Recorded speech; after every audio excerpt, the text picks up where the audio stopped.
We're going to harvest some flowers, so the first thing you need is the proper tools, and there's two options for you. One is a floral knife, and so the difference in a floral knife is it's only beveled on one side. You can easily use this. This is great for a lot of flowers, but when you get into some of your woodier stuff, this can be a little bit harder to use.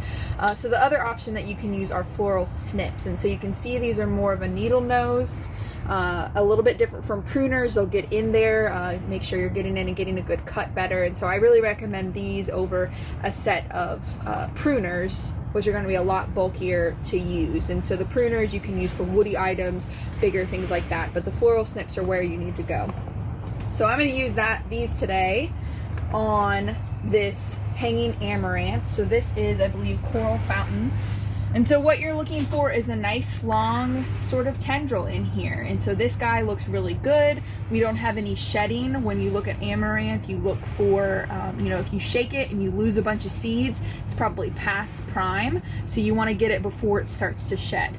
So these amaranth are unpinched, which is totally fine. And what we want to do is get some nice good stem length, because that ensures good stem length in the future, as well as getting something that's marketable now. And so your goal is 12 to 18 inches or more. The longer your stem length, the higher value of stem usually that is worth. So I'm gonna go way down here.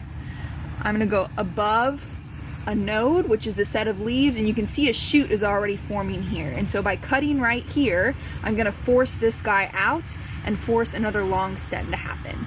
So cutting right above.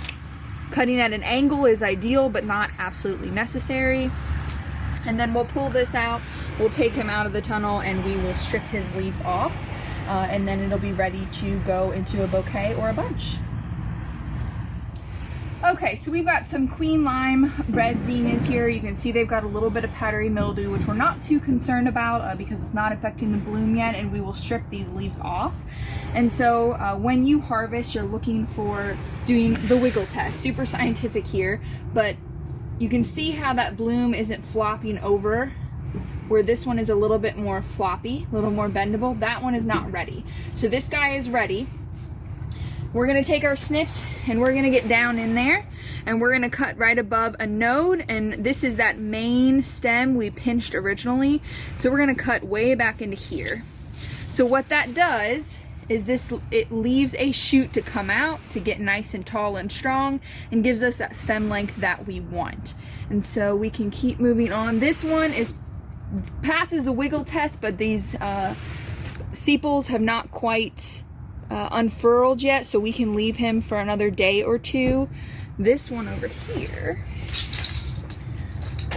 looks pretty good. It's got that nice blushy color. Our petals have been flattened out, and so we are going to go back down in here. You can see that's our main stem. We've got one node right here, and we're going to snip, and we leave those shoots to come out and get us some nice stem length. So here we've got our pinched cosmos, and so what we look for ideally is sort of what we call cracking bud stage. And so something where you're still a little bit tighter in bud. This guy's starting to open, this guy's starting to open, even all the way into this one. When that bud is just starting to unfurl is the ideal time to cut. You get the longest vase life, but you can certainly cut ones that are all the way open and you'll still get a couple days out of them. The good thing about cosmos is you've got multiple buds that'll open throughout the week, and so that's nice. So when we harvest cosmos, we're thinking the same general ideas when we cut zinnias. So we're gonna get as long of a stem length as we can. We're gonna go all the way back and cut right above a node.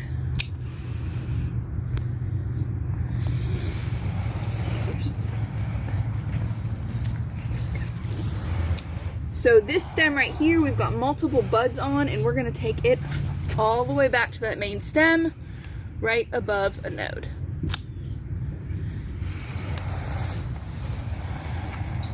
This is probably a good one too.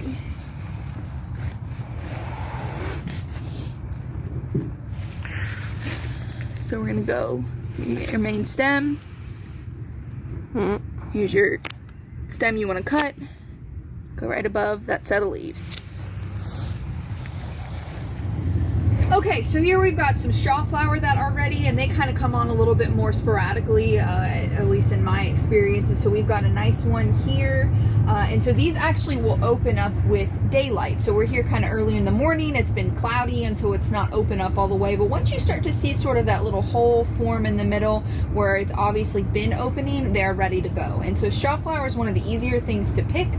So once we kind of have that firmer stem on them, it's nothing that's going to be super floppy. We're going to go down pretty deep into here. Again, we want to maximize our future stem length. So to do that, we have to cut low into the plant. We also want to get the most out of the stem that we're picking. And so I'm going to go about 2 to 3 sets of leaves off the ground. So we've got one set here.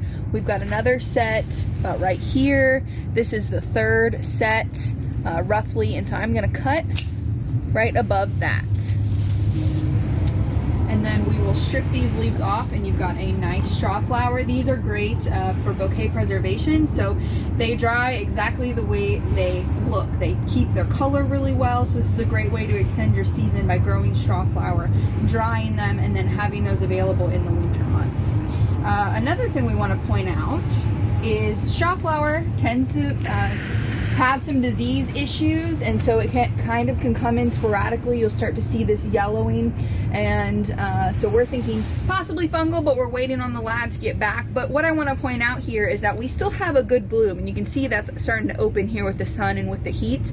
And so we can go ahead and cut this. I'll want to sanitize my shears afterwards, so anything that looks diseased, cut it last, and then do a little sanitation on your shears, on your snips when you're done. But we can go ahead and go in here and cut, and we'll strip all those leaves off, and we've still got a good solid bloom. So we need some foliage and some whimsy for our bouquets, and so we've got some coleus, and this is papyrus grass, but anything fluffy, I mean, if you see some cool looking weeds out there, you can pick those and kind of add a little bit of dimension to your bouquets. So we're going to go in here. Papyrus is going to come up from the root system, so we're just going to cut it all the way back to the crown, and just cut kind of whatever looks good, doesn't have too much brown on it. And then with coleus is a good one. With coleus, you want to be careful to make sure it stays in water. It will wilt fairly quickly out of water, so as long as you've got it down in a vase, it should be good to go. But on this one, you're going to cut again right above a node and strip all your leaves off. So for most of your market bouquet styles, having 3 to 5 foliage stems usually does it, depending on the size of bouquet you want. The more color you have and interest, you can cut this one with bloom on it and treat it more like a bloom than a foliage. Good. And so we've just got some nice fall color to put in our bouquet. So even here over, we've got some weeds growing, right? Weeds with the eye of the beholder, but this is a daisy fleabane. It should hold up pretty well as long as it stays in water. And so we're just gonna take it all the way down and strip those leaves off. And so this is a good filler, and that'll be nice in your bouquets.